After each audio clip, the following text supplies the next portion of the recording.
अस्सलाम वालेकुम, Mohammad Iqbal Khan advocate from Iqbal industrial law services. आज का जो हमारा लीगल लेक्चर है वो है रिक्वायरमेंट ऑफ रिटर्न स्टेटमेंट, यानी डब्ल्यूएस की क्या रिक्वायरमेंट है, किस तरीके से हम रिटर्न स्टेटमेंट फाइल करते हैं। रिक्वायरमेंट है डब्ल्यूएस की रिटर्न स्टेटमेंट फाइल करने की, वो कौन सी रिक्वायरमेंट है अब वो आज हम देख रहे हैं।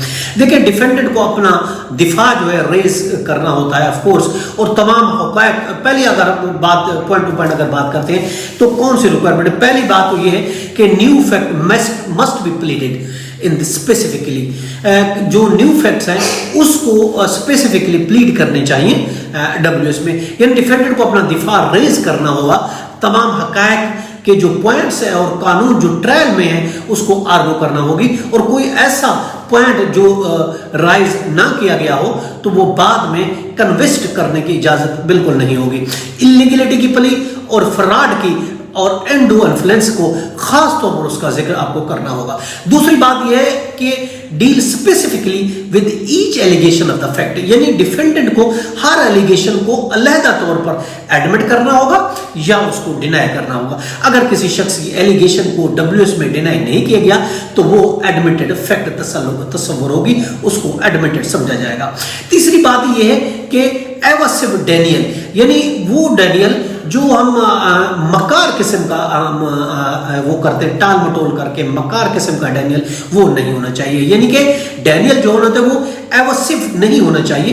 अंडर ऑर्डर अगर हम देखते हैं 7 रूल 4 है, वो ये कहता है कि उसकी कानून उस चीज़ की हमें इजाज़त नहीं देता कि आप प्लेंटिफ के जो एलिगेशन को एवसिव डिनाई करें। अगर डिफेंडेंट डब्ल्यूएस में फैक्ट्स के तमाम एलिगेशन को डिनाई करता है तो ये एवसिवली नहीं होना चाहिए, यानी टाल मटोल एक साथ नहीं उसको इनकार नहीं होना चाहिए, बल्कि अगले हम पॉइंट में देखते हैं, यानी स्पेसिफिक डिनाई होना चाहिए। चौथा जो हम पॉइंट आपको बताया है कि अगर फैक्ट्स के तमाम एलिगेशन केस के स्पेसिफिकली या फिर इम्प्लीकेशन तौर पर जहां नेसेसरी इम्प्लीकेशन के जरिए रिटर्न स्टेटमेंट डिनाई नहीं होंगे तो वो डिफेंडेंट की तरफ से एडमिटेड तस्वर होंगे।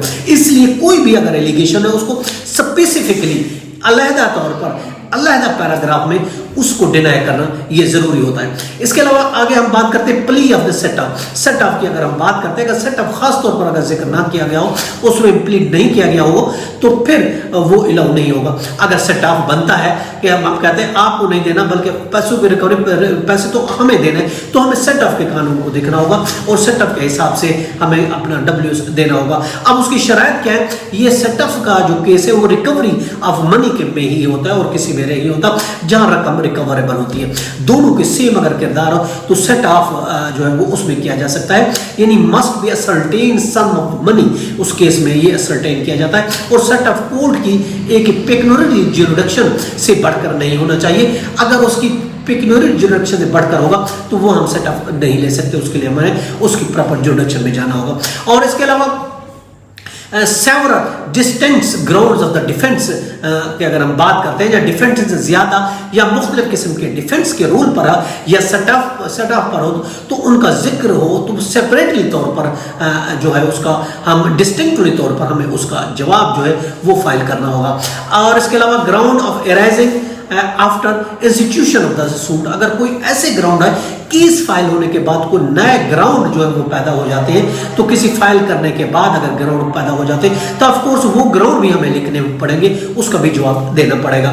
और इसके अलावा रिप्लिकेशन डब्ल्यू से पहले की प्लीडिंग जो शामिल है उसमें ना किया जाएगा, सिवाय कि अगर सेट ऑफ की बात है या कोर्ट की इजाजत है तो फिर हम रिप्लिकेशन कर सकते हैं, वरना नहीं कर सकते। और इसके अलावा सेम हेड एंड टाइटल होनी चाहिए, केस की जो टाइटल है फलां वर्सेस फलाना वही रहेगा, और भले हम सेट ऑफ क्लेम करते हैं या नहीं करते, जवाब में पार्टी के नाम तब्दील नहीं को प्लेंटिफ ही रहेगा, डिफेंडेंट रहेगा। इसके अलावा plea of the res judicata under section 11 CPC, ये स्पेसिफिकली हमें इस चीज को प्लीड करना चाहिए। अगर कोई केस हिट होता है रेस जुडिकेटा में तो हमें उसको जिक्र करना जरूरी है। और उसके अलावा प्ली ऑफ लिमिटेशन, ये भी बहुत इंपॉर्टेंट है कि लिमिटेशन एक्ट के तहत अगर केस फाइल होता है या नहीं है तो ये भी हमें जिक्र करना जरूरी है। और इसके अलावा एंड में बात है साइन होना चाहिए और वेरीफाई ऑन ओथ होना चाहिए जो हमारा रिटर्न स्टेटमेंट है। ये मुख्तलिफ चीजें रिक्वायरमेंट है रिटर्न स्टेटमेंट थी। ये तो आज का लेक्चर, इसके साथ इजाजत देकर फिर मिलेंगे। हैव अ नाइस डे, अल्लाह हाफिज़।